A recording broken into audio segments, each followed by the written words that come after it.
тема здравје, верувам дека ќе биде корисна за нашите гледачи со оглед на тоа дека периодов нели имаме навистина заболениот грип, но не можеме да ги изоставиме и бактериските инфекции. Ќе напоменеме нешто повеќе за правилната терапија со антибиотици, односно како изгледа правилната терапија и превенција, но исто така ќе напоменеме нешто повеќе за тоа колку самата грешка при таа терапија може да ни штети на здравјето. Многу повеќе во продолжение утринова слушаме од мојот денешен гостин Ѓуро Кленковски. Да му посакаме добро утро. Добро утро, поздрав до вашите гледачи.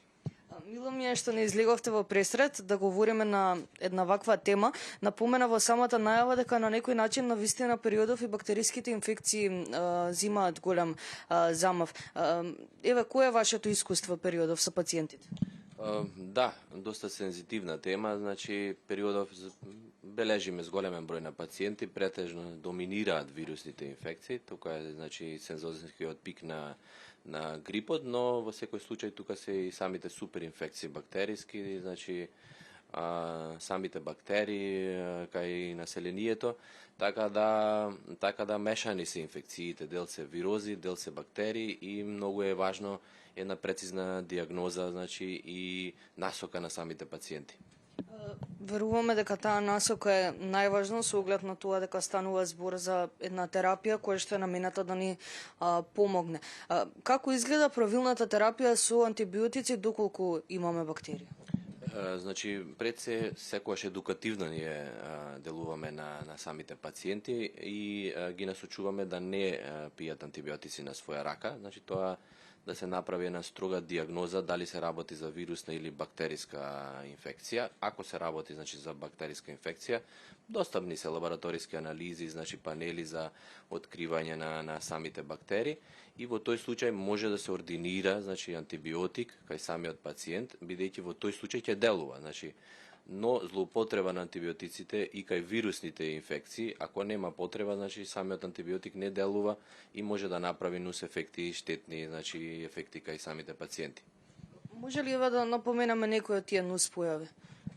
Па дел од нус појавите се секако значи цревни, значи пред се цревни симптоматологии, може да биде алергиски реакции, значи суперинфекции, пред се најопасното е самата резистенција која што се јавува кај самите бактерии. Например, од онака злоупотреба на самите антибиотици, бактериите стануваат паметни и потоа значи дел од антибиотиците кои што најчесто ги користиме не делуваат на самите бактерии.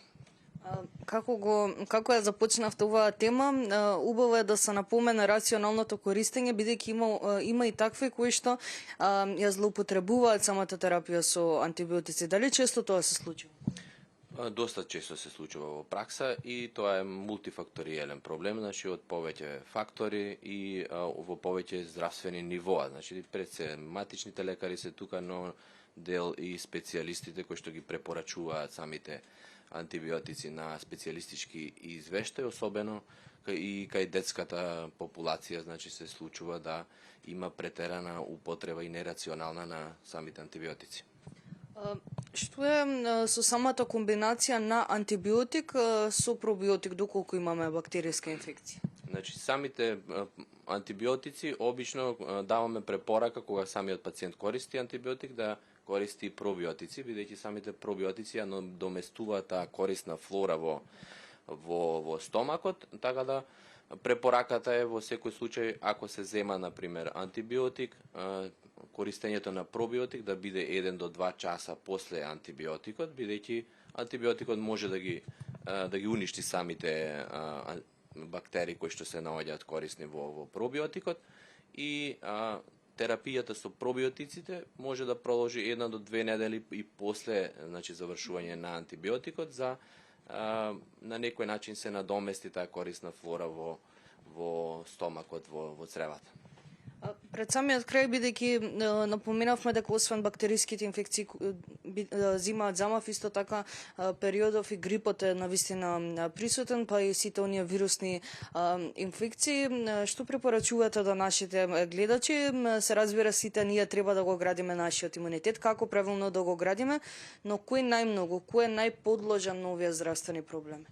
Па сезона на вируси, на бактерии, така да сите, значи, граѓани, целата популација е засегната, значи пред се треба да се внимава кај малите деца, кај хроничните болни, кај трудниците, значи, и во секој случај, ако, например, дојде до некои потешкоти или влошување на самата клиничка слика, пред се грипот, знаете сега периодов на грипот е, значи, зголемени температури, малаксаност, значи, болки во зглобови, мускули, да се остави 2-3 дена да видиме како ќе се развие самата клиничка слика. Ако се подобри пациентот, значи може и во домашни услови. Ако се јават некои дополнителни влошувања, отежнато дишење, изразита малаксаност, температура која што трае повеќе од 3-4 дена и е доста висока, значи тогаш да се јават на преглед за до диагностицирање дали се работи за вирус, дали се работи за бактерија и да добијат со една соодветна насока за третирање. Ви благодарам многу за сите овие утренски совети. Ви благодарам на вас, поздрав за вашите гледачи. Благодарам уште еднаш. Се надевам дека беше од корист оваа тема со оглед на тоа дека навистина добродојдено да се слушна за правилната употреба на антибиотици, правилната употреба на антибиотици во комбинација со пробиотици, но секако ги напоменавме и сите оние штетни моменти кога станува збор за нерационалната употреба на антибиотиците без консултација со својот матичен лекар и примање на истите на своја рака.